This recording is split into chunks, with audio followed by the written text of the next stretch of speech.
All right. Welcome, everyone. My name is Jessica Newbury, and I'm the Executive Education Officer for the student-run academic association Thinking CaPS. Today, we are partnering with Young Professionals Australia to present to you a webinar with the purpose of educating members of the club about an ultimate guide to jobs in biological, chemical, and physical sciences, plus resume and cover letter review for industry.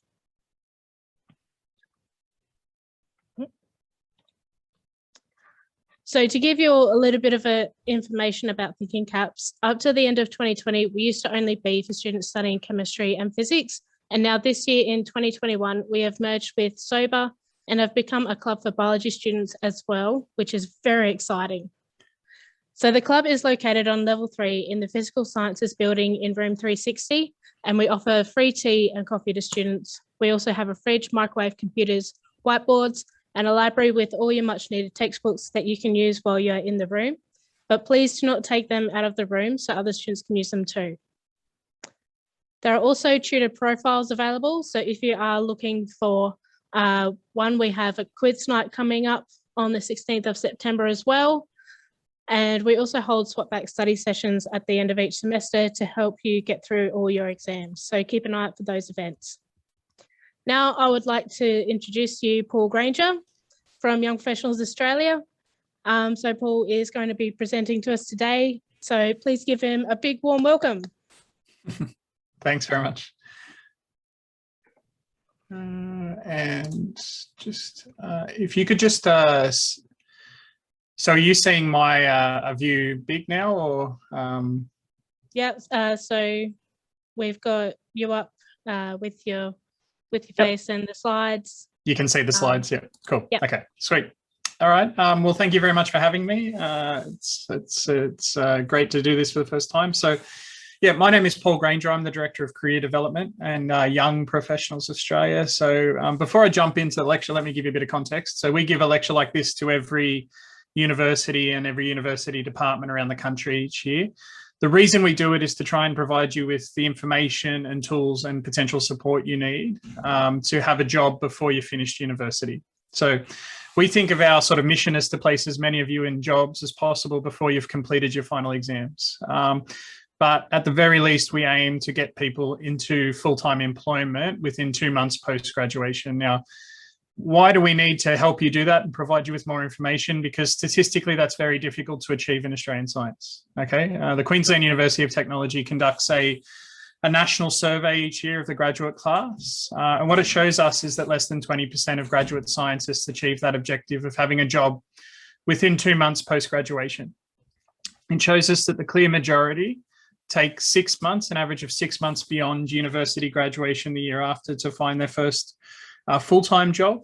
And most concerningly for us as a professional association for Australian scientists, it shows us that 20% of everybody who graduates each year with a scientific qualification actually ends up outside of the profession for their first job. And the overwhelming reason for 98% of them is because they said it was taking too long to find a relevant job to their qualification where they were. So they decided to do something else to pay the bills. So Australia has some real structural issues with the way we transition people from university to the workforce in science. So there's a global ranking of the 100 developed OECD nations around the world. It shows Australia 7th in the world in science at training scientists at a university level. We're one of the top countries. The moment you graduate from university, we drop to 73rd in the world out of 100 developed nations at developing graduate scientific careers. So all of that is just to emphasize that there really is a need, even prior to COVID, but especially because of COVID and the situation, to put a lot more strategy and effort into your career management at university than possibly the average student does. And that's what today's about, showing you how you can do that. So the first question you're probably asking is, who am I and where am I from? So I'm from Professionals Australia, which the short answer is we're the trade union for Australian scientists. We represent 25,000 professionals across all STEM industries and STEM employers and all disciplines of science, engineering, and technology. Our objective is to make Australia a more innovative country. Okay. We want to convert the current economy we have, which is defined by extractive primary industries, real estate speculation, low wages, job insecurity, and we want to turn ourselves into a country that is characterized by science, innovation, high wages, high job security. So we need to do that. We need to do really three things, which we work on every day. The first is we need to advocate to government for bigger picture change. So we get our 25,000 members together and make sure we have a strong voice to state and federal governments to try and encourage them to invest in research and development infrastructure, to try and protect existing investments in scientific jobs, to try and create more job opportunities by investing into the industries of the future, okay, particularly at a graduate level. When the government spends public money, we want them to particularly emphasize creating benchmarks for graduate and entry-level employment when they invest their money. So we do that bigger picture advocacy. Then at each workplace, where Professionals Australia is the representative and the advocate within each workplace for all Australian scientists. Okay, so it turns out, unfortunately, that a lot of the time people would assume that because you go work for a scientific organization that scientists would be key to decision making, or at the very least highly involved, when often that's not the case. Okay, often business people, accountants, all sorts of other professionals or non-professionals outside of science often make a lot of the key decisions in scientific organizations, and then the scientists are left to do the science. So we're trying to change that at a workplace level in each workplace by getting everybody who works in each scientific workforce together and making sure that we have a strong voice to the decision makers in each organization to make sure that our voices, our perspectives are taken into account. Fundamentally, because we believe that when you involve professionals in the decision making around the direction of the research, the direction of the organization, they tend to make longer term, more sustainable decisions for the science and be less concerned about sort of short-term profits, basically. And then the final third thing we do is support each individual scientist to progress their career and develop their skills as much as possible and be as successful as possible individually. And that's where my team comes in. So I employ a team of around 20 career coaches who basically work every day providing one-on-one, face-to-face sort of coaching and mentoring and assistance with winning into finding work experience, winning your first graduate job, training and development in industry skills to make sure that once you've got that job, you can be as good at it as possible and hit the ground running, make a good first impression. So that's who we are. What I'm going to talk about today is a few things. The first thing I'm going to explain is what's happening. What are the trends in the graduate labour market for Australian scientists? Okay, fundamentally, I'd like you to understand how a modern scientific organisation goes about hiring you. If you can understand how they've changed the way that they try and hire people, you can put yourself where they want to find you, basically. Most students lack an understanding. Most 99% of students simply do the same thing that has been done since 1952 of looking at job ads and putting out dozens or hundreds of fairly generic, fairly similar applications, hoping to improve their chances simply through the volume of applications they put out. Whereas there's been a lot of changes in the way companies hire due to the availability of information on you through social media and through networks. Okay, so I'm going to make sure that you understand how they seek to hire you so you can put yourself in the best places, basically where the employers are looking. Then I'm going to spend most of the time just walking you step by step through the ideal job application process and showing you how to optimize your job application. So I'll talk about how do you identify the jobs you're most likely to win so that you can focus all of your limited time on the opportunities that you're most likely to be successful with. Okay, and if you focus on the opportunities where you have a match between your strengths and your personality and your interests, it also allows you to do much more thorough preparation for the interview and be in a much better spot to actually win the job at interview. I'll talk about how you construct resumes and cover letters that get you interviews efficiently. I'll talk about how to prepare for those interviews so you can make the most of that opportunity. Talk about what you should do with LinkedIn to attract non-advertised jobs, recruiters that are trying to find you and bring you to the company. I'll talk about how to network for jobs, which is really important and the best way to actually go about getting a job quickly. And then finally, once you're offered a job, I'll explain some of the common pitfalls and things to look for in the contract before you sign it and agree to live by those conditions for the next couple of years of your life. After that, I'll talk a little bit about securing permanent work and making a good start in the workforce, because every job you get will come with a 6 to 18 month trial period, guaranteed. During that trial period, you basically have zero job security. And if the employer wants to release you at any point, they can do that. No questions asked, nothing much you can do about it. The concept here is that employers attach trial periods to jobs to make sure that hiring you is the correct decision, to give themselves some, leeway to just observe you for a period of time. So knowing that, it's really important not to relax when you win the job, but to actually focus more on the industry skills, particularly soft skills and industry knowledge that you need to develop to be able to, hit the ground running and be effective in that first 18 months. So you can get through that trial period, get to a performance review, succeed in that performance review, and then sign a permanent, secure contract and have locked in the start of your career. Okay. I'll talk a tiny bit at the end about longer-term career and pay progression and how to make that happen, and also give you a chance to join Professionals Australia. So just to keep in mind as we're going through things, we have a student membership. It's usually several $100s a year. During COVID, what we've done is we've recognised, it's tough times, and we've significantly reduced it. So we've reduced our student membership to $4 a month.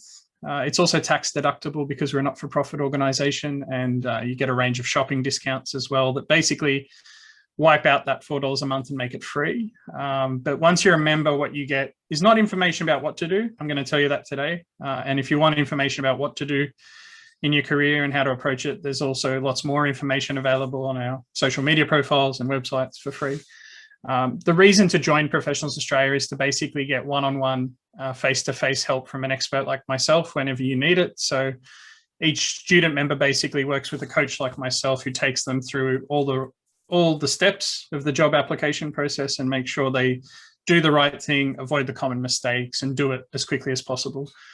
So as I'm talking through the different challenges and different services we provide, keep in mind that at any time you can scan this QR code that you can see at the bottom right of the screen, and that will take you to the special discounted offer to join for $4 a month, and we can get started.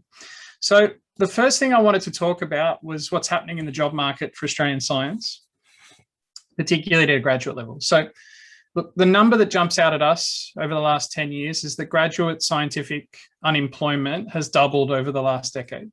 All right. That's the reality. What's generating that trend?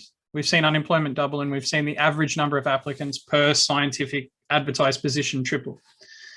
What's generating that is a couple of things. Okay, so the average jobs growth, if you look at, whether you look at chemistry, physics, biology, they're all have different growth numbers. Okay, biology and medical science in particular has some of the strongest jobs growth in Australia over the last decade at around 3.8% over the last decade. Chemistry sort of middle of the pack at around 2.2%. Physics is around 2.4%. Okay, but when you average out the physical sciences, we're seeing a jobs growth figure of around 3% over the last decade. The issue is that the number of people who graduate from Australian universities with physical science qualifications each year is more than double. So 10 years ago, we would have seen about 4,000 people a year graduate from Australian universities with those qualifications. We now see about 9,000 plus graduate each year.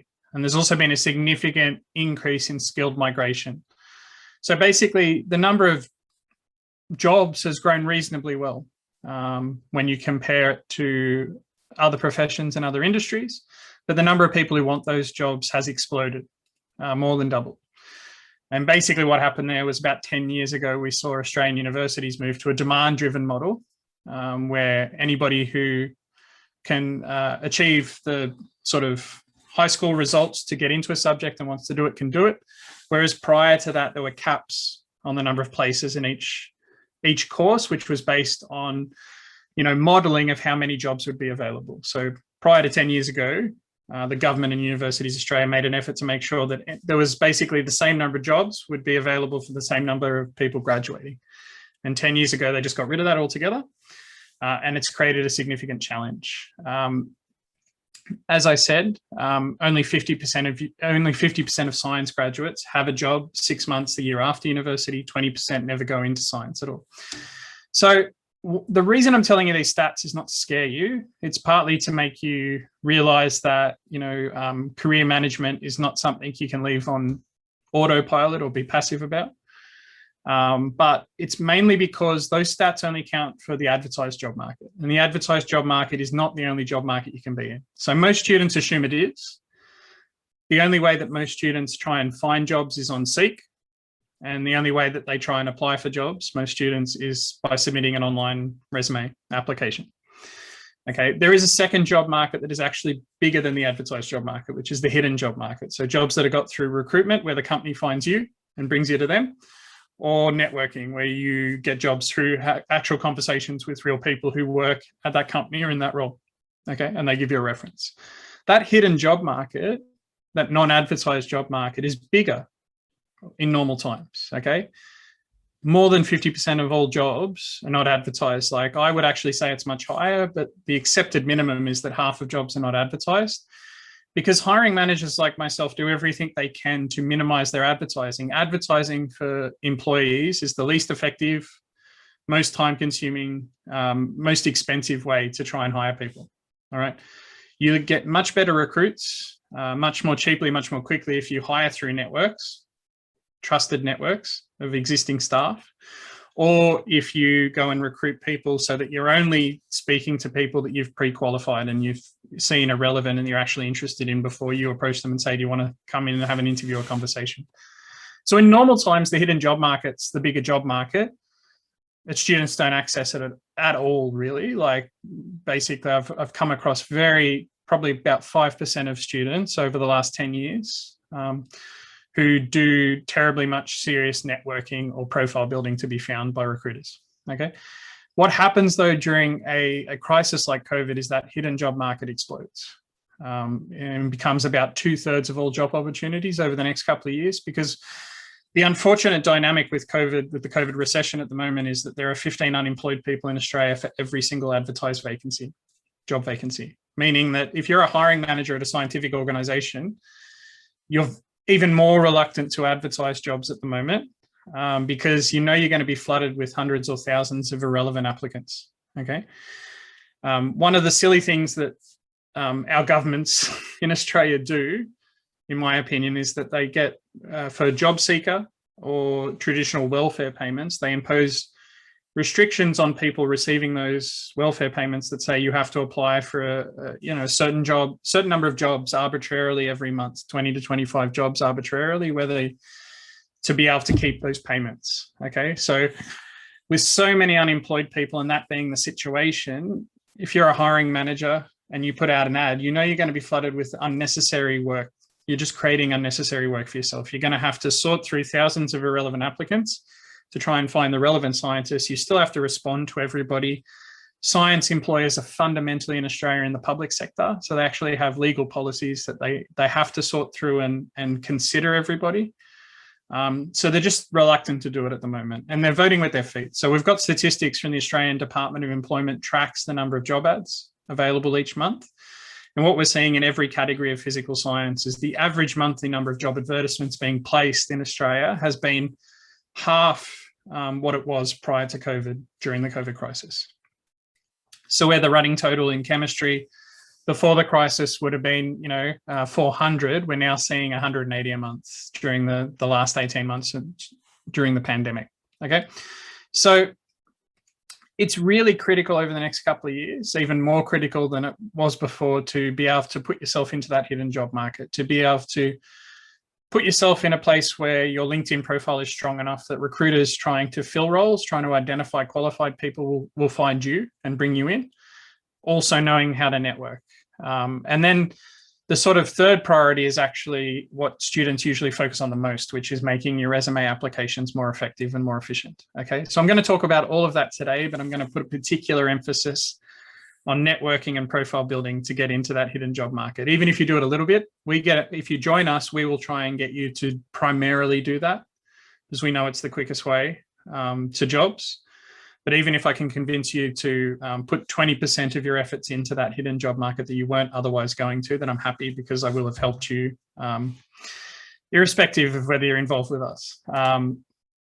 So just to give you a bit more of an example of some of the statistics. So students, 99% of students only apply for advertised jobs, like with a resume, like I said, but in Australia, in Australian science, that represents only 25% of people who are hired.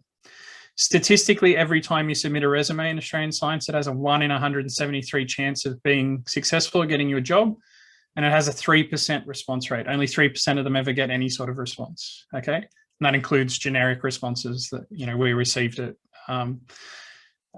sent to you by a robot or a piece of software, okay? 35% or 10% more get hired by being found by recruiters who work for the companies, primarily through LinkedIn. The moment you get approached by a recruiter, rather than you applying to the company, you have a 1 in 68 chance of being hired. So you've more than doubled your chances compared to the resume. Okay, and you have a massively increased response rate from the company. So it's important to understand. You might say, well, like if they've approached you, of course, you'd have a 100% response rate. But the reality of the situation is most recruiters are third party or paid on commission. Okay, so they work for recruiting people for multiple organizations. They get paid per person they bring to the company. So, you know, that's where, you know, 20% of the people that third-party recruiters bring to an organization and suggest the organization reaches out to in contact don't actually get contacted, just to explain that. So, and then the most common way to get hired is through networks or referrals, by basically building a relationship or speaking to somebody at the company who gives you a reference and says, like, have a look at this person, or I think this person is good, or I think we should hire this person. That's how 40% of Australian scientists get hired. Okay.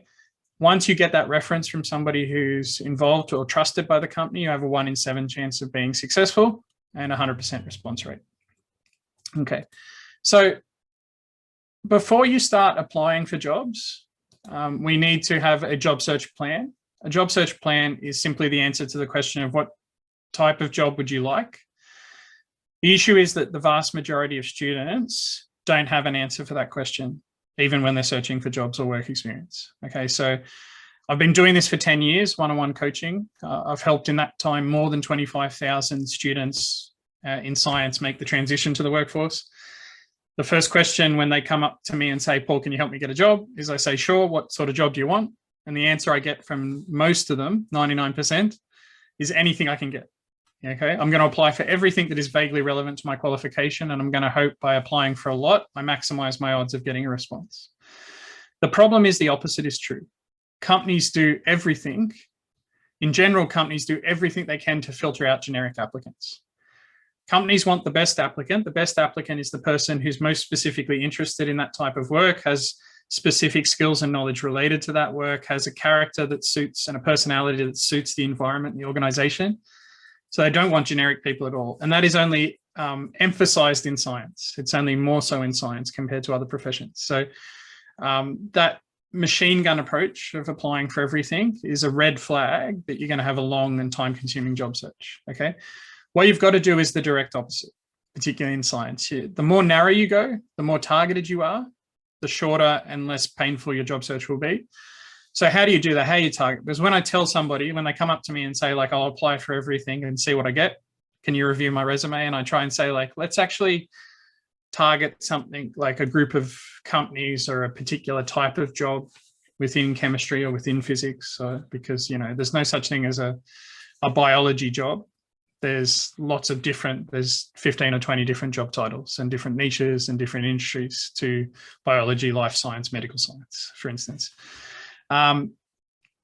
When I try and get them to do that, they say, no, Paul, like you're reducing my odds. Like, I don't know how to narrow that down. I'm just a student. I don't have any real great standout skills. Can't do that. Yes, you can, is the good news. So instead of going to seek and applying for everything, you should start with 3 questions.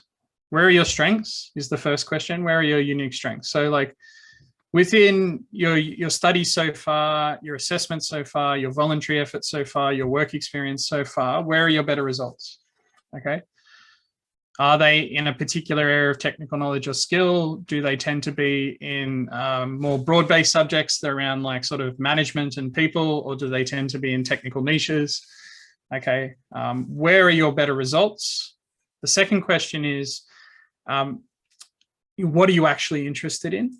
Every day I speak to some student who I say, like, what are you interested in? And they say, well, you know, spoke to somebody this morning who wanted to be a medical laboratory scientist. And I'm like, okay, and what are you applying for? And they were applying for, you know, a postdoc in academia.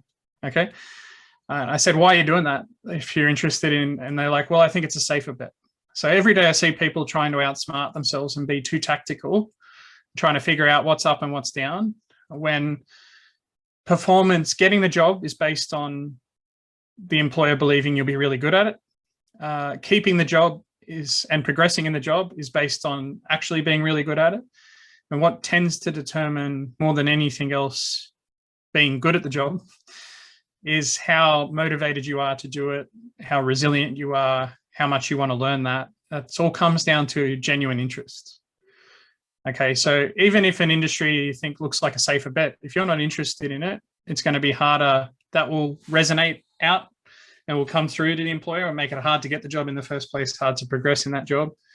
Whereas even if the industry that you're most interested in is maybe not going so great at the moment, or looks like it's not going so great, you can still individually be really successful, because success is based on that sort of motivation. And then the final question is, what's your personality type, and will it fit with the environment and the people that already work in that area or that role or that group of companies? Okay. Do you really like to be friends and know everybody you work with? So you should probably work for a smaller, medium-sized employer. Or do you really value sort of working on iconic and meaningful things? Then you can go work for a huge organization, huge medical research institute, but you're comfortable personality-wise with like top-down authority and not knowing half the people who work at the organization. Okay, so once we've asked these basic self-awareness questions about what you're good at, what you're interested in, what your personality is, we take the answers and we find a small group of companies, 6 to 12 organizations in the one area that best match your answers of who you are. So then you're focusing all of your effort on the opportunities where the company is most likely to say yes. You're setting yourself up for success by focusing on the places where you have the best chance of winning the job. Okay, once you've done that, you can start applying. Once you've got that target, when you start applying, you should fix your LinkedIn before you fix your resume and application and cover letter. Okay, because there are more people hired by being found by the company through recruiters than there are by submitting applications. But also because, as I'll talk about a bit later when we get to resumes, the modern resume doesn't work unless it's backed up by a really strong LinkedIn profile. Okay, so need to start with LinkedIn. LinkedIn needs to do two things. It needs to be show up, needs to be found by recruiters that are trying to find qualified applicants or leads, people who are qualified to bring to the company. And when they look at your profile, it needs to impress them enough quickly that they want to contact you and bring you to the company.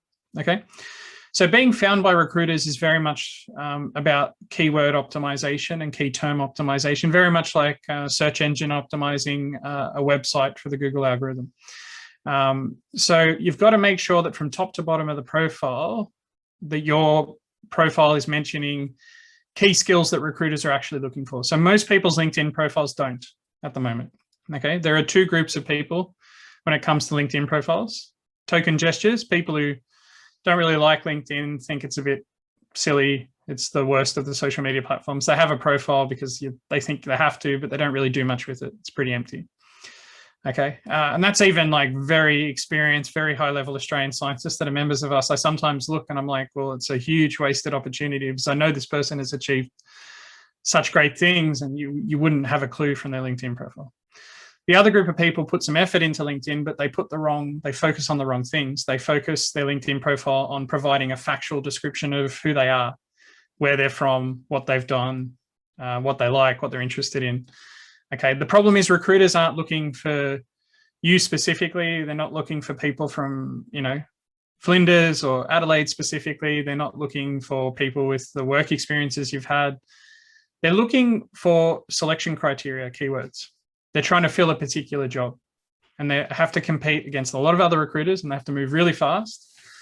So when they go to their recruiter premium version of LinkedIn, they type in the keywords that represent the skills of a particular job, and then you don't show up in their searches because you're not talking about those key skills. You're talking about where you're from, who, what, where, and why, and how, and who you are. Okay, so there's a mismatch there. So the first thing we do when you join Professionals Australia is we sit down and figure out that job plan, that target. We can help you understand your options and put you through assessments.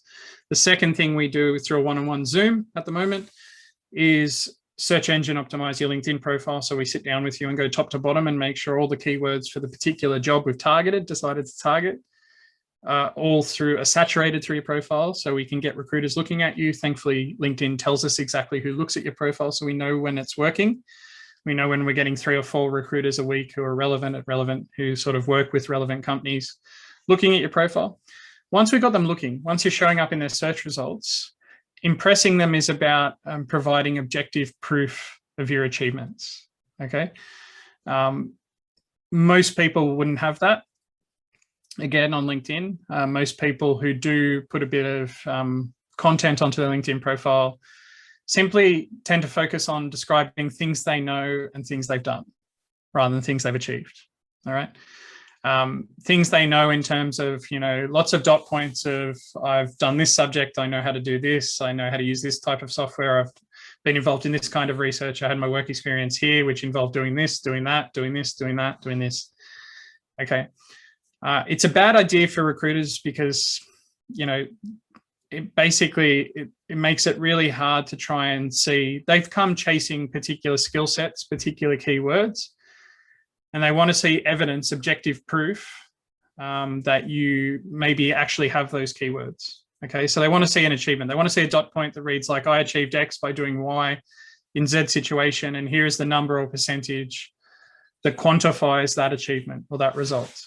Okay, and that being linked to a keyword, then they're like, cool, I've come chasing these particular criteria. There's some objective evidence, not subjective statements about I'm a strong communicator, or I'm really interested in this, or I believe I'm really hardworking, or I know this, I know that. Because I know this, I know that. Like theory, recruiters are looking for people who can turn theory into practice, or like some small evidence that you have. Okay, so we need to cover your profile in those achievement statements, those result statements that are quantified and objective, and nothing else. Okay, recruiters are scanning, they're not reading. They're competing against hundreds of other recruiters, even in South Australia, to get to the best qualified people first, so they can bring them to the company and get paid on commission. So we don't want to put anything subjective, any personal biography, just facts to back up the key skills they're looking for. Okay.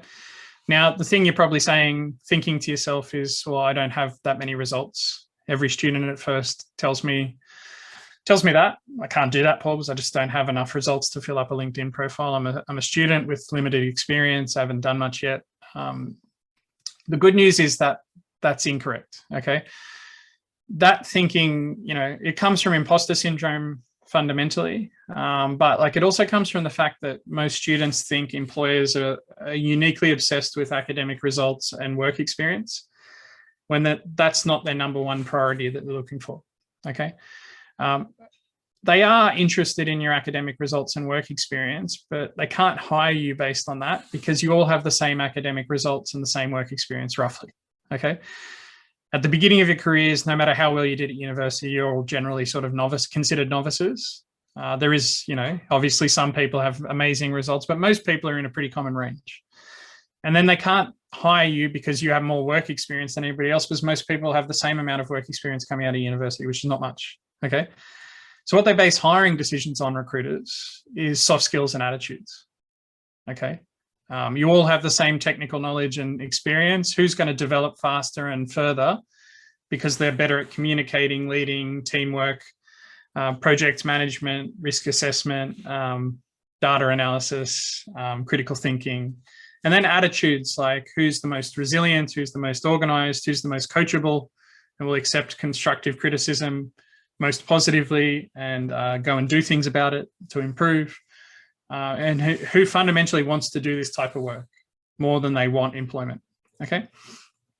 So once you realize that employers are actually after soft skills and attitudes, you suddenly realize, hang on, I have a lot more results than I thought. Okay, because you've all, you might not have years of work experience in science, but you've all done tons of voluntary work experiences. You've all got university jobs in hospitality or retail or something else that are perfectly fine for demonstrating results in soft skills and attitude areas. You've all done lots of voluntary projects in teams, or been part of community groups or sports groups or university projects. So you do have the results. We sit down with you and we help identify them quickly. It's basically a process of, as a career coach, I never ask somebody, what are your results? Because they just freeze and freak out and start comparing themselves, and I don't have any results. I just say, like, have you ever, we do a brainstorming session. Have you ever resolved a conflict between two people? Have you ever picked up a mistake by using your listening skills? Have you ever identified the need for a decision to be made? Have you ever presented technical information to a non-technical audience? Or have you ever explained something scientific to a non-scientist? Okay, so I ask you for, like, have you done any of these, like, positive actions? And then you generally say, yeah, I've done like 5 or 6 of those. And okay, when you did that, what was the benefit? And you say, oh, well, the benefit was, like, I resolved a conflict between 2 people in a university project, and it allowed us to actually finish the project on time. As if they kept fighting with each other, it wouldn't have. And I'm like, cool, we've got a result statement. Then I just need to help you write it in a short, a clear, concise dot point and get it onto your LinkedIn profile and get it onto your resume. Okay. So we get recruiters looking. We give them objective proof that you have reasons to bring you to the company. And then they contact you basically on a regular basis and say, look, I've identified you. I work on behalf of the CSIRO. Would you like to come in for a screening interview next week?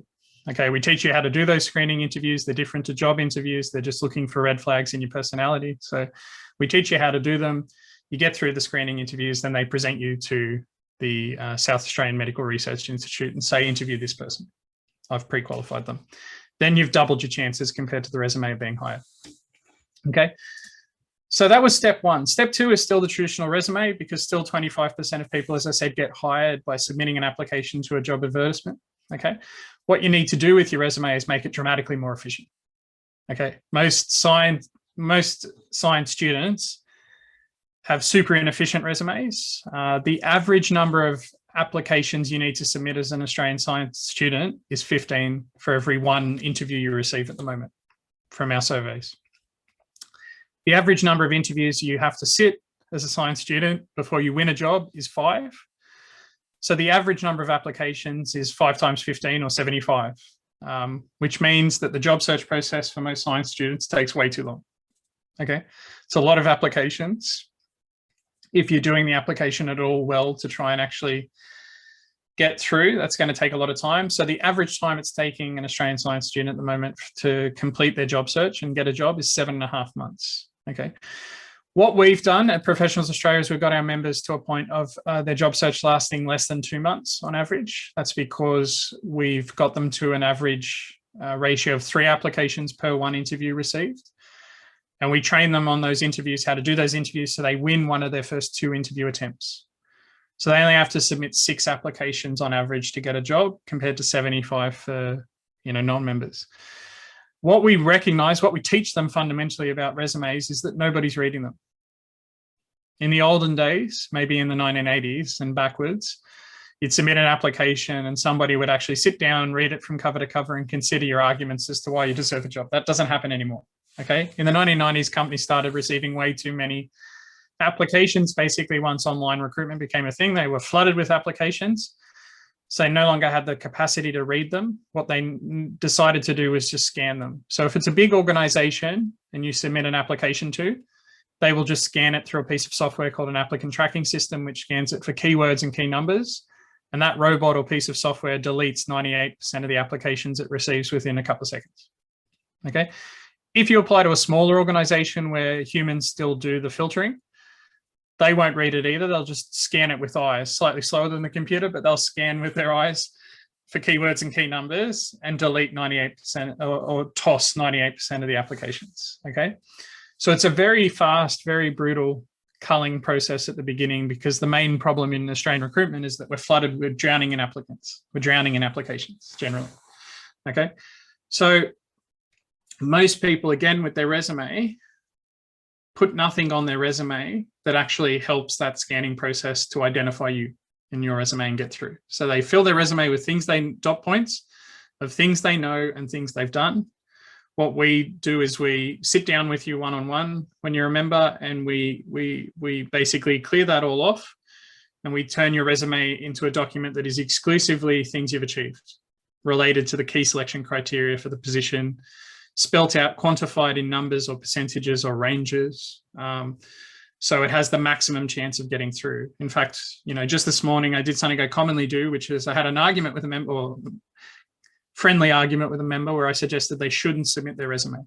They really wanted to for a particular job. And I'm like, yeah, but in its current format, unless we make some changes, there's no chance it gets through, okay, to an interview. Okay, you're just going to be demoralizing yourself by putting some work into submitting this, and then you're going to hear nothing back, I can tell you. Okay. So we work with our members to make sure we know when they submit each application that it has the best chance, we've given it the best chance possible of getting through. Once you get through that initial culling process, then what happens is there's a short list of like 6, maximum 10 people that have made it through.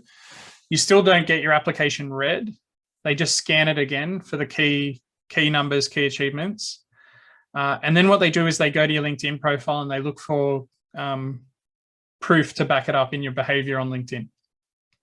Okay, so for instance, if you've written in your cover letter of your application that you're particularly passionate about working at this organization, for argument's sake, let's say, I'm particularly passionate about working at the South Australia's Medical Research Institute.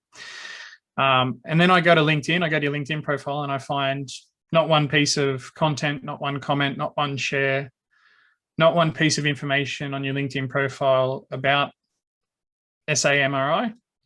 I'm going to assume that your resume is just a nice story that you thought I wanted to hear, but not who you actually are. It's not true. And that's the end of the process. I'm just going to ditch your application at that point.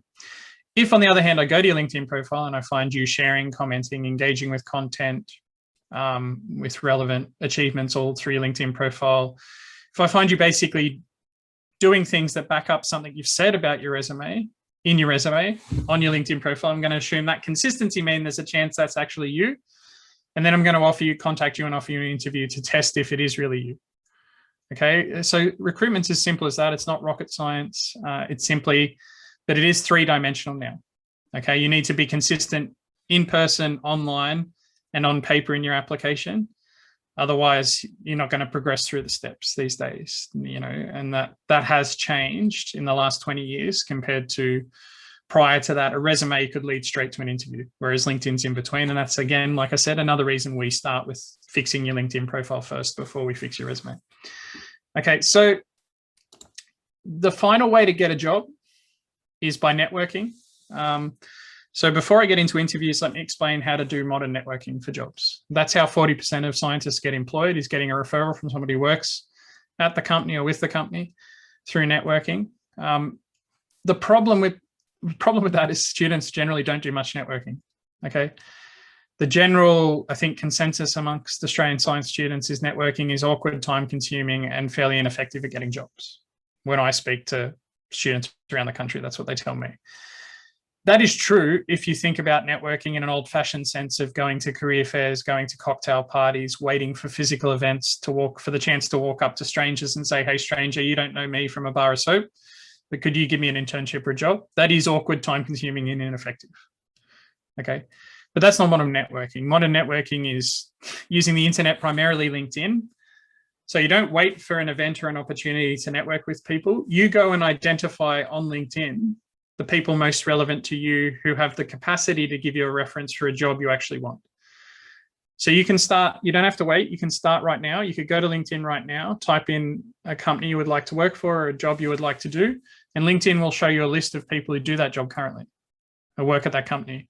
You're allowed to look through all of their profiles and see what they do. You're then allowed to send them free messages, direct messages through LinkedIn saying, hey, I'm a student at Flinders.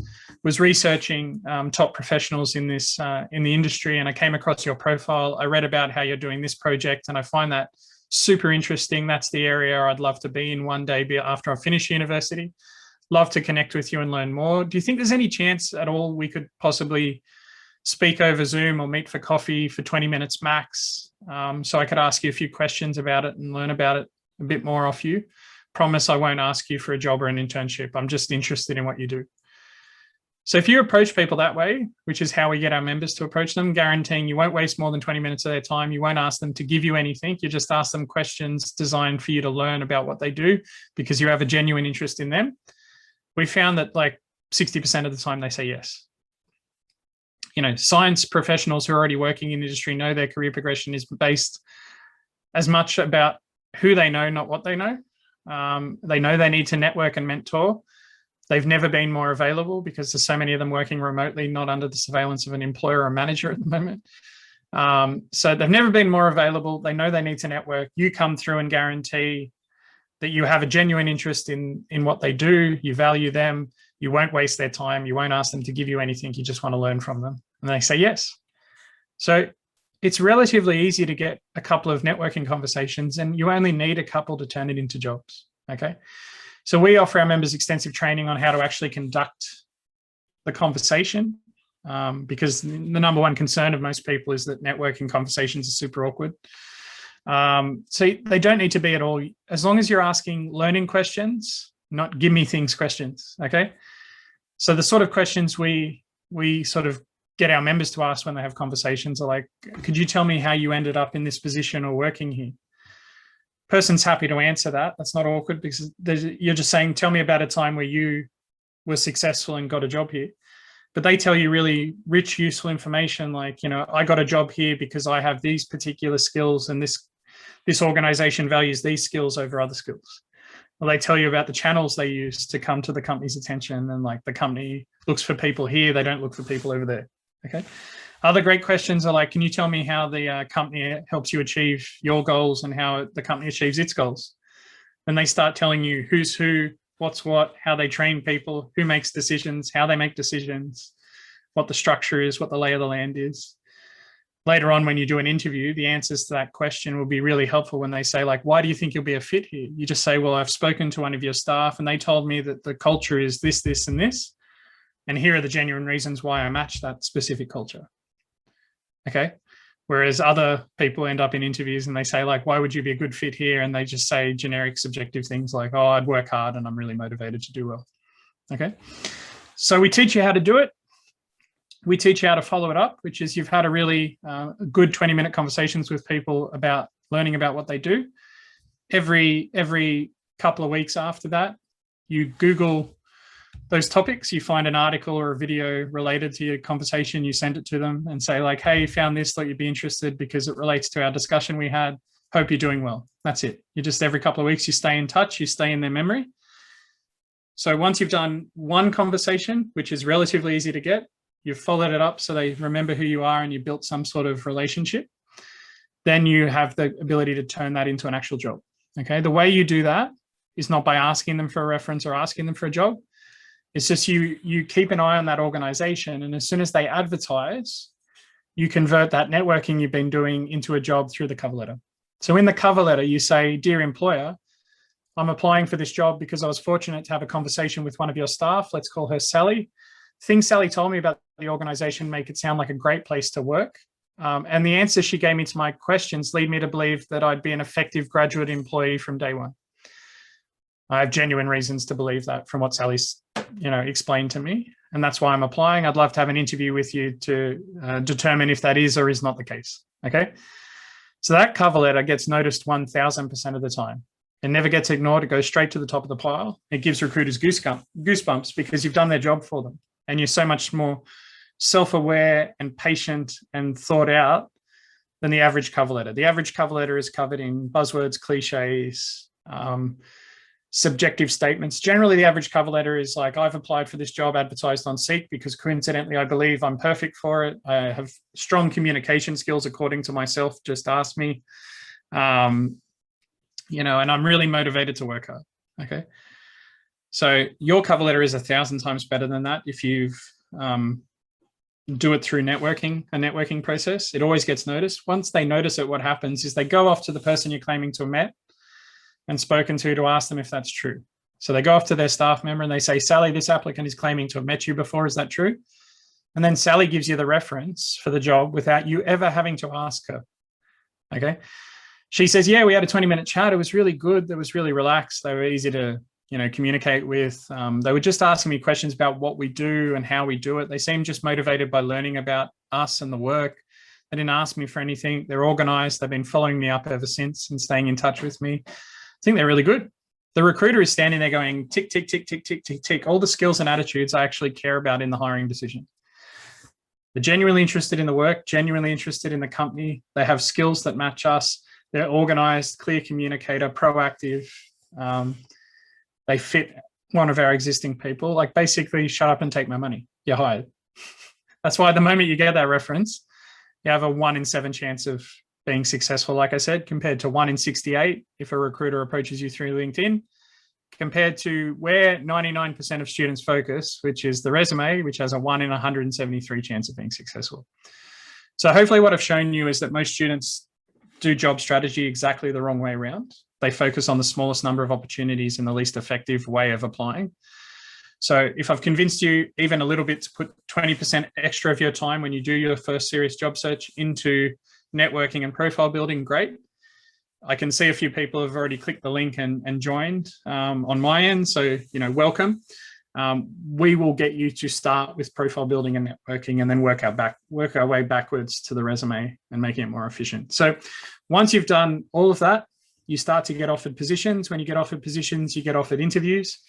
The secret to performing well in those interviews is having the Q&A sorted out before you go there, 100%, and having practiced under pressure.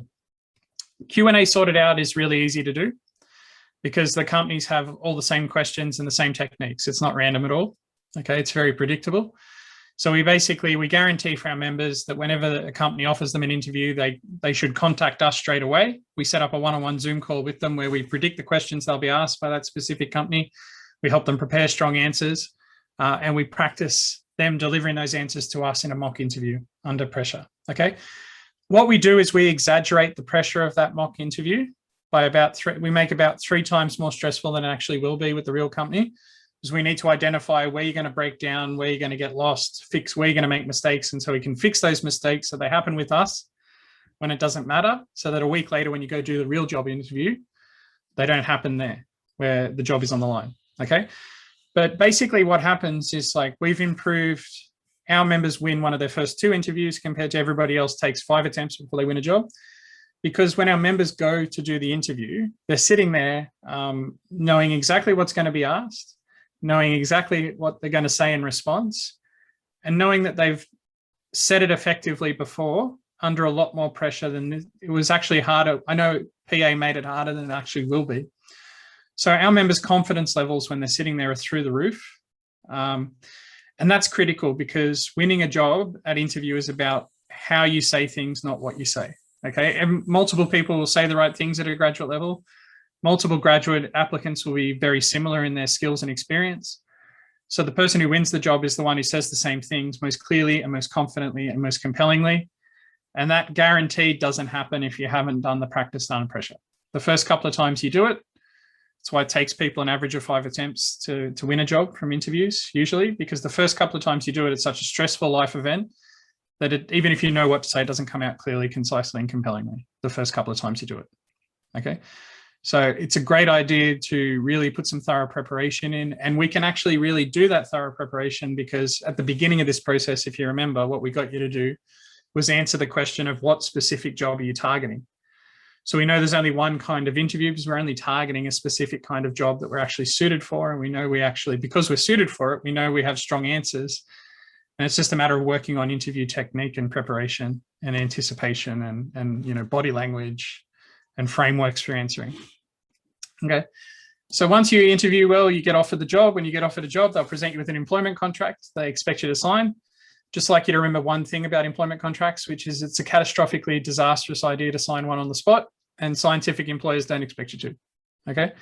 When they offer you a contract in science, they all say the same thing, which is, here's the contract. Please feel free to take it home for a couple of days and go through it. Come back by the end of the week or early next week with a yes or no. Okay.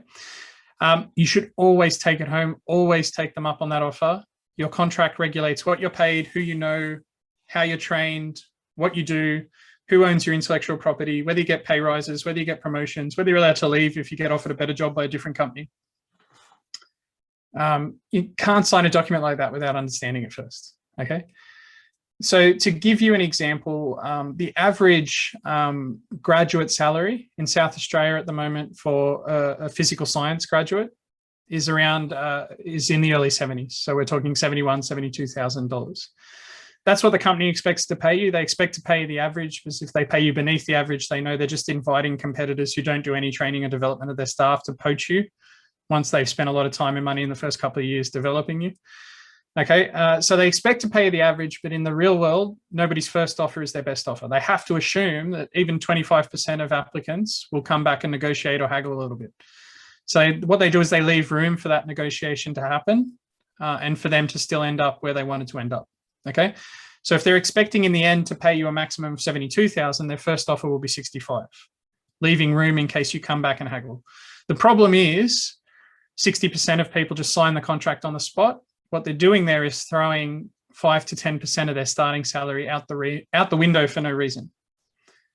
The employer left room for you to negotiate. They're expecting you to come back and negotiate. If you come back and negotiate it in a polite way, which is having spoken to us, found out that the average salary was $7,000 higher, and saying, look, I've done my research. The average salary for this position is a little bit higher. Is there any flexibility to adjust the salary offer? They're expecting to say, sure.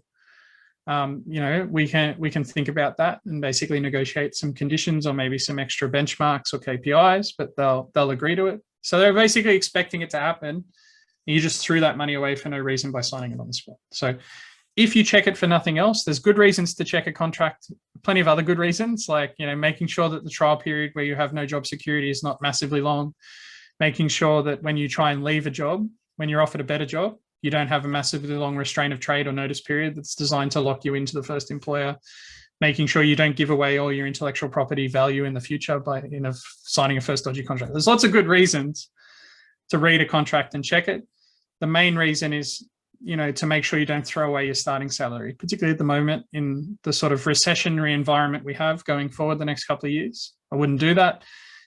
So whether or not you're a member of Professionals Australia, you can always contact us and get some advice about how what you're being offered salary-wise compares to what you should be offered. But if you're a member of us, you have the additional peace of mind that every time you bring a contract home, you go straight to our website, you upload it to our website. Our lawyers review that contract thoroughly within 24 hours and come back to you. If it's a good contract, they tell you so, and they tell you go for gold, sign it. If they find problems in the contract, they explain them to you, give you some advice about what you can do, and then help you go back and maybe renegotiate a few small points where they know the employer is likely to agree. Okay. They don't do anything outlandish like, you know, requesting double the salary or anything. We just send you back where we know you're going to achieve small improvements in the conditions or the pay. Okay. So once you've done that, once we've greenlit you to sign the contract, you start the first job. The thing to remember is that there comes with a trial period where you don't have job security, and that 20% of scientists fail during that trial period in Australia. Okay. As I said at the beginning, everybody applies randomly. They put out dozens or hundreds of applications, accept the first random job that is offered to them, and then in the first 18 months of the job, figure out, hang on, I'm not that interested in this, or I have mismatched skills and I'm struggling to do this well. Then the problem is Australian science employers don't provide much training. Okay, so the average amount of training that a science employer in Australia provides in industry, formal training, is 1 day per year at the moment. There are better examples, there are worse examples, but the average is 1 day. 20 years ago, it was 9 days a year of formal training provided by employers. But basically, Australian science is so public sector and so dependent on grant and funding cycles from the federal government that politicians are so not consistent and dependable a foundation to be funded upon. So like when you don't have funding beyond, the next 8 months, beyond that, you don't have any more funding to continue, you have a tendency as an organization not to focus on long-term graduate development. You tend to get in the people who are ready to go at that particular time where you have funding. So you can do as much research as possible before the funding runs out and you have to reapply for something else, okay? So what we recognized is that problem, and what we did was we created our own graduate program to make sure that our members didn't miss out on proper graduate development. So we basically have a graduate program that involves hundreds of hours of online short courses in every area of soft skill and industry knowledge you need to not just have the job, but be good at the job. So you can get through that trial period, perform well, succeed at a performance review at the end of that time, and then sign a permanent contract and basically get yourself job security going forward. It also comes with one-on-one coaching. So if you're in a workplace and you're struggling with any particular issue and you don't want to raise that with colleagues or managers because you're afraid they'll think, well, that looks bad on you, you can just confidentially get one-on-one performance coaching with one of my staff at Professionals Australia. We will get you the right mentoring or development opportunity or advice to help you get through those problems, get back to performance, and nobody will know you ever spoke to us. They'll just see you constantly performing. Okay, so I'm now sort of keen to get into some discussion about, people's individual sort of career paths and questions, answer some questions. But just before I do that, I'll just wrap up. So as I said at the beginning, our student membership's usually several $100s a year. During COVID, we recognized, during tough times, we've drastically discounted it. So basically at the moment you can get, by scanning the QR code at the bottom right of the screen, okay, you can get the membership for $4 a month. We're a not-for-profit organization, so that's also tax deductible. So you get about half of back through tax, and then we give you shopping discounts like 5% off supermarkets every time you go to the supermarket or the bottle shop or retail. Okay, that basically make our membership pay for itself. And once you're a member, you get unlimited one-on-one face-to-face coaching from an expert like myself or a member of my team to take you through all of the things I've discussed today and all of the steps. Okay, you don't do it alone. At every stage, we're checking every resume and application you submit to make sure it has the best chance. We're preparing you for every interview. We're building your LinkedIn profile so it'll get found, reviewing every contract, helping you decide where to apply, everything I've discussed today. You also join 25,000 other members. So it's a good place to network and build up your contacts and find mentors. And then the third thing, which I think is really important too, is that you add to our strength when we go and advocate on behalf of Australian scientists as an organisation to the state and federal government and try and defend investment in science, create more investment into research and development, create more investment into the infrastructure that backs up that research and development, try and get the government to invest in maybe future industries that are scientifically based rather than coal-fired power plants, for instance. When we do that, every single person that joins us adds to our strength and adds to the likelihood that politicians take us seriously and we can actually make bigger picture change to create more opportunities, not just rely on coaching you on how to maximize your chance of, getting one of the current number of opportunities. We need to grow the pie as well. So thank you very much for listening to me and coming along. I really, especially seeing it's not compulsory. I'm usually in guest lectures, so I appreciate you listening. I hope you found a lot of that useful. Happy now to take some questions. So I think we're a pretty small group, so probably can just unmute ourselves and ask questions, or if you'd like to type a question in the chat, also have a look in the chat for questions. And do we have any questions? Thank you so much, Paul. No worries. I'd like everyone to give him a big round of applause or raise your hand to congratulate Paul. And thank you very much for that wonderful talk. I know I definitely got a lot of information out of it. So yeah, it was very, very informative. Great. Thanks very much. I might just have a small break here and let Ursula from Careers give her Sorry, thing. I just saw your message. Yeah, no, that's all good. Sorry, Ursula as well. Then after that, we'll open it up to questions because there might be some questions for Paul, there might be some questions for Ursula, and let you guys have the floor. Yep, cool. Getting between different screens here. So, well, I think you can see us. So, hi, my name's Ursula Bronicki, and I'm joined with HY, who also works in the Flinders Careers Service. And thank you very much for having us here for this session. And I'm sorry I came in late for Paul's session. It was actually really interesting to hear a lot of the stuff that the Professional Scientists Association provides, which I think is some fantastic services actually. So yeah, if I was in that arena, I'd certainly be getting onto that as well. So I guess I'm here to talk a little bit about the Flinders Horizon Award and how you can actually make the most of your study to really develop those skills that employers do look for. So we're about really preparing, I guess, a long-term relationship with professional development.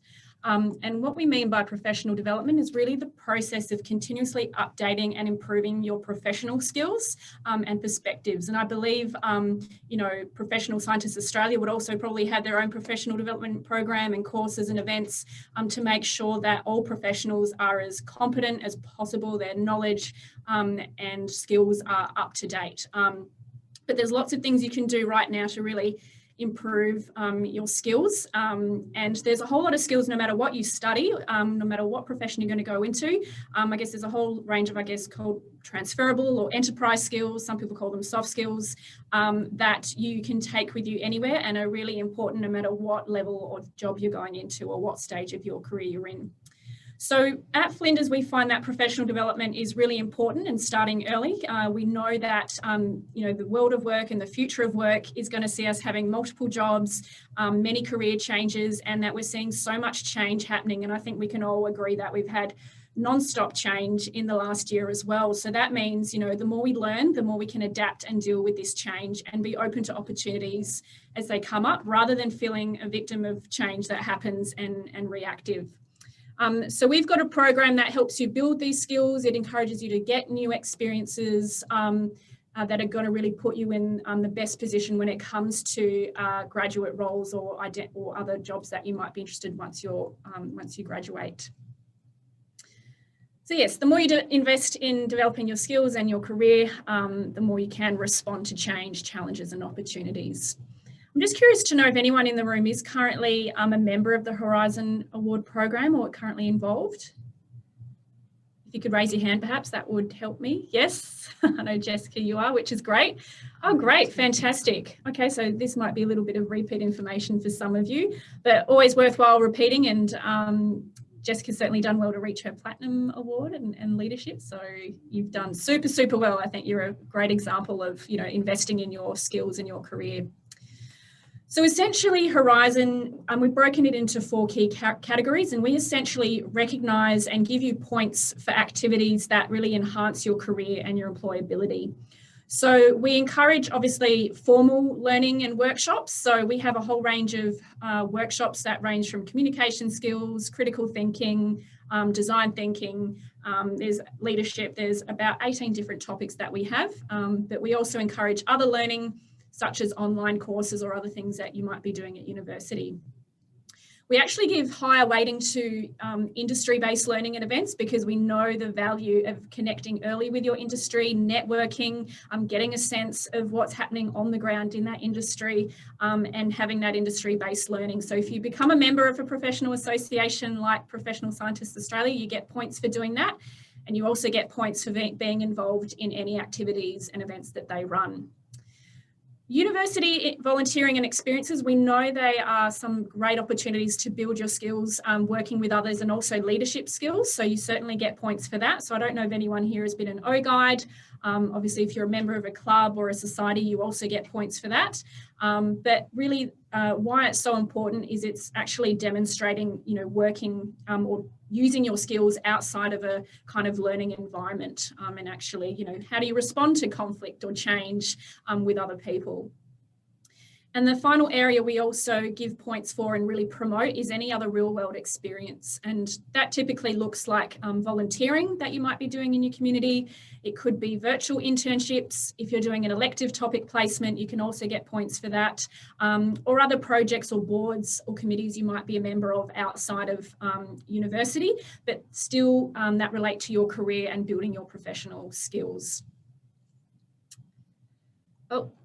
So to really get started, we actually have a flow topic if you're not already aware of it, and We have a Getting Started workshop, which actually goes into more depth around the Horizon Award, the different activities we have, and the process for claiming and earning points as well. So we also have an online self-paced course, but we can certainly provide the link after this as well to access the Flinders Horizon Award. So yeah, really it's, we don't have a structured program. It's basically picking and choosing skills and activities that are really of interest to you and your career goals. So we also do some sessions around planning your professional development and really starting with your career goals and areas of interests. And then as you're doing our events, you start to earn points. So any workshops you attend, you automatically get points for. Anything you do kind of outside of Horizon, such as doing volunteering or industry events, you actually need to put through a form to claim those points and also verify with some sort of evidence. Why that's useful as well is once you're in the professional world of work, many of you will have to show that you are continuously learning and doing professional development. So for many of you, I'm sure that you will have to stay registered or to stay as a member of a professional association. You have to do a minimum of, maybe 30 hours of professional development. So we're also trying to, I guess, build good habits early in maintaining your own professional development record and keep that learning happening. And we get a lot of great feedback from students who go through the program, how it's, I guess, increased their confidence in particular, how they feel more employable, much more job ready. But here we've got also a quote that it really does encourage you to be proactive and to seize opportunities as they come up and just to start saying yes to things, even things that might challenge you. But those experiences we know can really help us grow and develop our skills.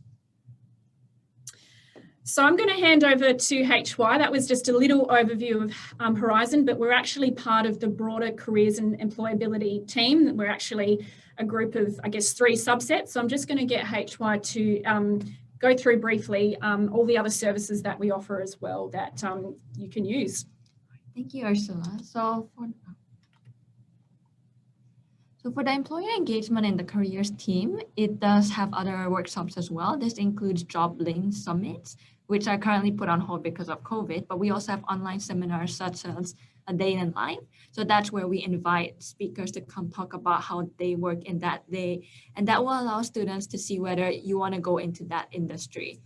We also have employer in residence, which we invite speakers who talk about their graduate program or a vacancy that they're promoting. And then they'll tell you the key skills that they're looking out for. So when you write your resume or your cover letter, you can put those key skills on.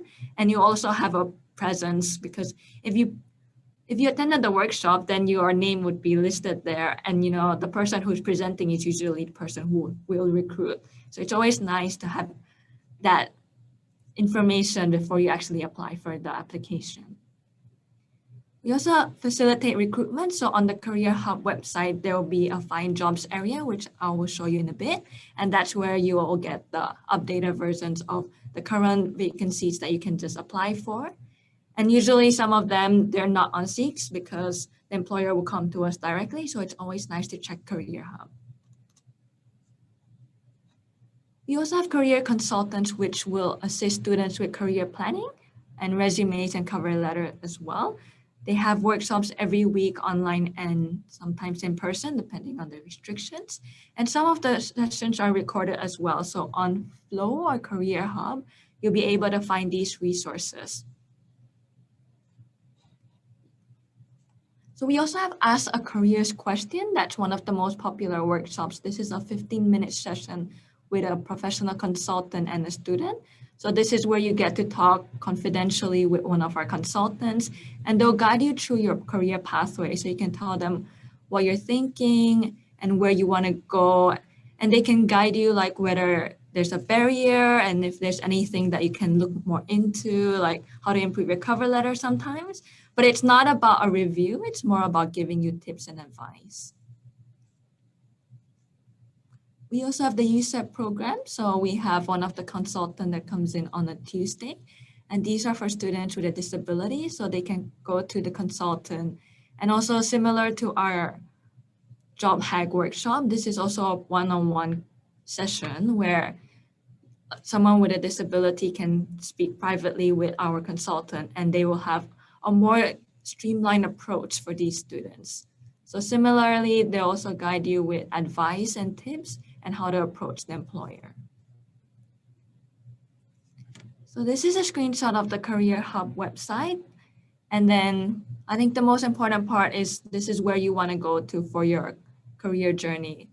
So here you'll be able to find jobs. So these will be the most recent jobs and the current jobs as well. Under career resources, the good thing is that you have a course specific one. So it's not just like a one size fit all kind of resume template. These are actually tailored to your course. So you can go in specifically for your course, and then you'll be able to get that template where you'll be able to follow it and make sure that you have those specific skills that that industry is looking for. The Get Work Experience one will help people who are looking for volunteering experience, internship, and graduate programs. So there'll be links to other resources onto how to or where to look for these opportunities, because it's always nice to have these kind of opportunities listed on your resume. And then the graduate program is similar to that as well, all the tips as well. The career event is where you can book all the events, the job hacks, as well as the Horizon Award events. So that will be, there will be at least like online events 3 times a week. Some of them are about cover letter, resumes, or professional development. And there'll be an employee in residence and the day in the life webinar where you can book into the session there as well. And then beside that is the Horizon Award, as Ursula mentioned. But before that, you still have to enroll into the Horizon Awards before you can access all of these resources, which are really helpful, especially if you want to improve on those professional development and make yourself more employable. And then lastly, there's the Get Advice. That's where you can contact us. When you put in submit an inquiry, we will receive an email, and that's where we can guide you to the right resources if you do not know where to find them. And lastly, that's where you can contact us. So you can find us on Flow or Career Hub. That will be via the Okta dashboard. And the Horizon workshop as well, which will be on Flow. Alternatively, you can always email us on the emails listed on the screen. And anything else you want to add? No, I think that's it. Do you guys have any questions for us?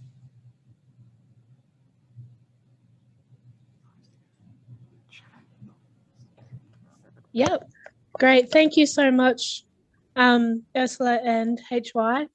So we'll open up the floor to questions for Paul, Ursula, and HY. So who have we got today?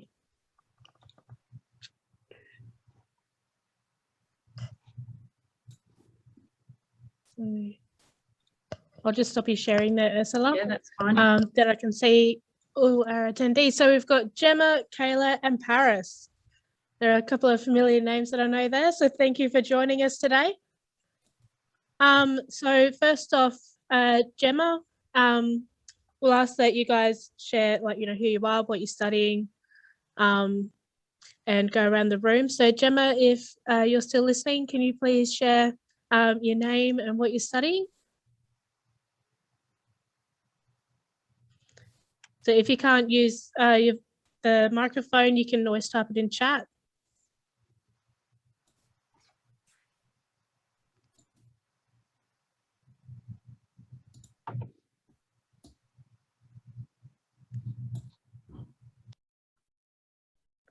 Yep, so Gemma's studying a Bachelor of Science in Forensic and Analytical Science. Fantastic. Kayla, do you want to share what you're studying? And then Paris?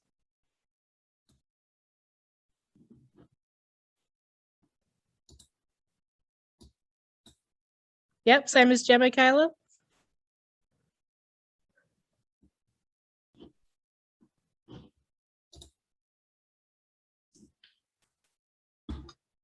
Yep, so Paris is completing a chemistry specialisation through the Bachelor of Science. Fantastic.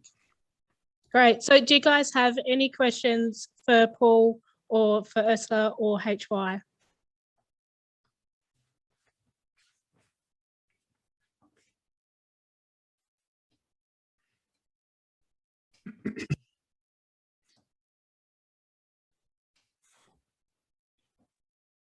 For me. Okay. Yep. So Paris has a question. So she's asking, when is it too early to get involved in Professionals Australia? And how early in our degrees can we get started in renovating our LinkedIn profiles or creating networks without it being too far in the future?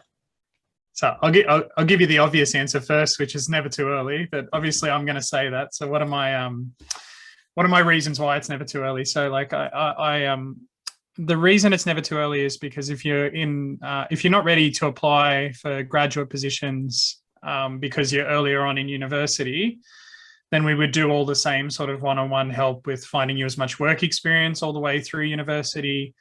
60% of you who get good internships end up with that as your first graduate employer, so never actually do a graduate job search. And then the 40% that don't have an easier time, because the more experience you have, the easier the graduate job search will be.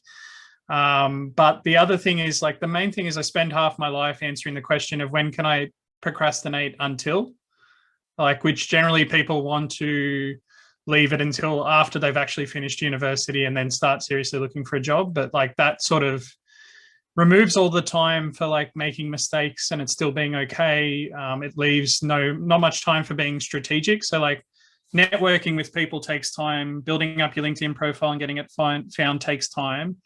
Like nothing we're suggesting you do is like a magical combination of words that you put on a resume. So it does take time. So like I would say the sooner the better. But for those reasons, because like, I'd rather go early and have a job before my final exams waiting for me, so that my final exams are like, a bit less stressful, because like, I want to do well, that like I've already achieved the outcome, really, rather than like try and find the perfect moment to like wait until and then create all this risk of like, 6 months after university still looking for a job, or like being one of that 20% that miss out on going into science in the first place altogether. So yeah, that would be, did that answer the question? Sorry, was Paris, was it? Yeah. Yep, Paris says thank you. Yep, I reckon so. So fantastic. Cool. But yeah, I couldn't agree more. Like doing it as early as you can is the best thing ever, because then you build up that reputation while you're at uni rather than afterwards. I just ask, is anybody an international student, or because we just have an extra services I should mention if anybody is? So just wondering how long you can continue networking without it leading anywhere. I feel like you can't send people relevant articles forever. Sure. Look, you probably can for a lot longer than you realize, because like basically you just as long as news continues to happen and events continue to happen in industries and things continue to change, which at the moment is like rapid and all the time, I think you probably can stay in touch by like sharing news and trends and asking questions.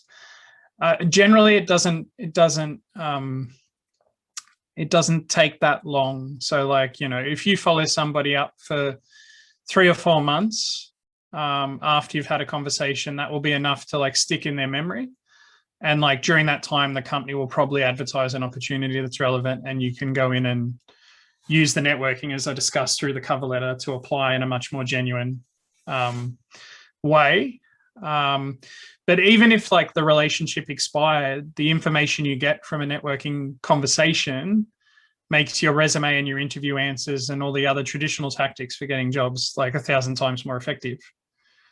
So like usually people just like say, why have you, if I ask somebody why they've applied for this job, they say, because I'm determined to work hard at a globally recognized organization and have a great life. And there's nothing concrete specific about the organization. Whereas if you've had networking, you can actually say, I found out what actually happens here, what they care about, how it's structured. So I found out the real concrete facts, and I've spoken to somebody about how I matched that facts, and there are real objective reasons to believe I would be the best graduate from day one. So even if it's not networking that pays off in the end, even if the networking pays off through the resumes being 1,000 times better as well, then yeah, so it's not a concern that you'll run out of an ability to network too. You can always network with more than one person too. So, sorry. So was anybody nobody was an international student? We may have international students viewing the video later. So if you do, okay, well, maybe I just mentioned because the extra thing is like, we have, we include in that $4 a month student membership, free migration, skilled migration assessment, representation, legal advice.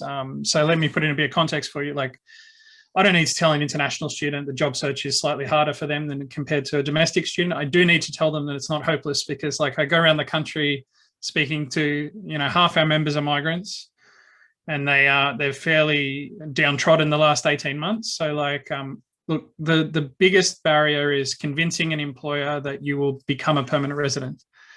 For most employers, unfortunately, they simply just don't consider you. It's not a case of they reject you.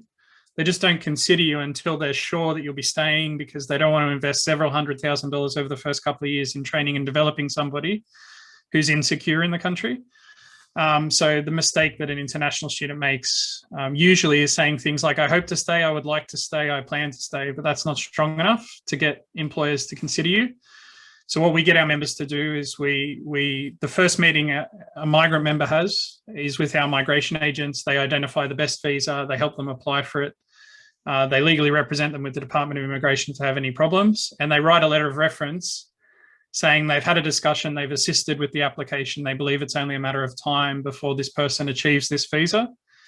And then you change all of your communications with employers from like, I would like to stay, to like, hey, consider me Australian because I've done everything humanly possible. It's submitted, it's objective criteria, I meet all the criteria. Here's a letter of reference from a certified migration agent saying that it's only a matter of time as well. Just consider me Australian. Then that's strong enough to actually get them to consider you. And then the situation flips, in my experience, where because you have multiple countries, multiple languages, multiple challenges, and shown resilience, it's all super attractive, and you become it's really easy to get a job once they're considering you. They just weren't before. So that's included in the membership. And there's a lot of changes at the moment because of COVID. There's actually like several parts of science that have actually gone onto skill priority lists in recent times, even in recent days. So it's constantly changing at the moment. We just had a nationally pharmacists put onto the skill priority list for skilled visa, for the pathway to be cleared, because there's a need to run vaccinations over the next 12 months through pharmacies. So yeah, there's a lot of changes, and there's a lot of support there for international students to get involved. And you're absolutely welcome at Professionals Australia, like your half-hour student membership. So if you're watching this later. Yep. So Ursula's just said, thanks for having us all, and the best of luck to everyone. So if you need to, please get in touch with Careers if you have any questions with them. She's got a 1:30 meeting, so she's off. So if you guys have any more questions for Ursula, please send her an email or send Careers an email, and they will get in touch with you guys. So yeah, if anyone has any more questions for Paul, pop them in the chat.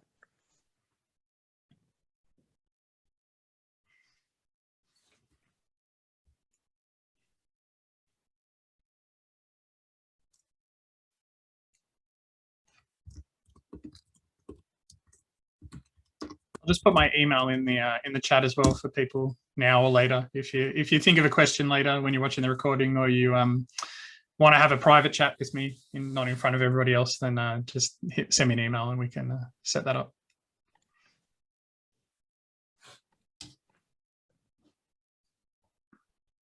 Yep, no worries. All right, so I will just screen share for a minute.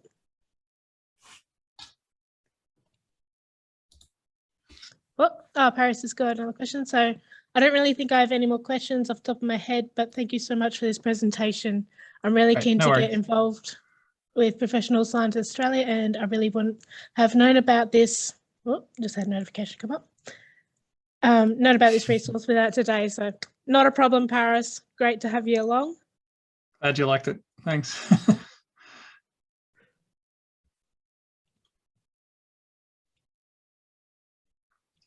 There we go.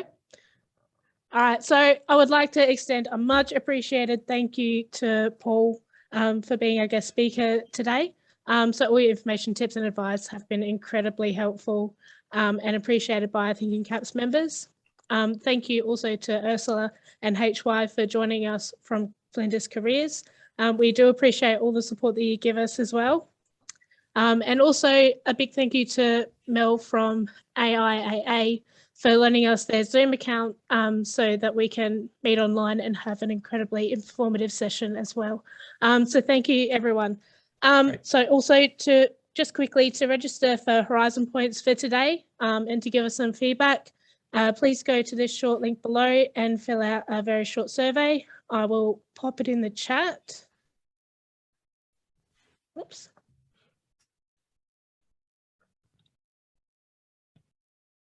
So I'll pop that in the chat in a minute.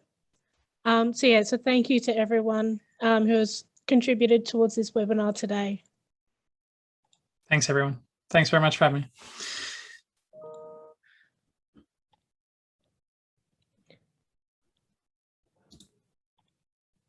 Cheers, Gemma. All right, we'll see you all next time.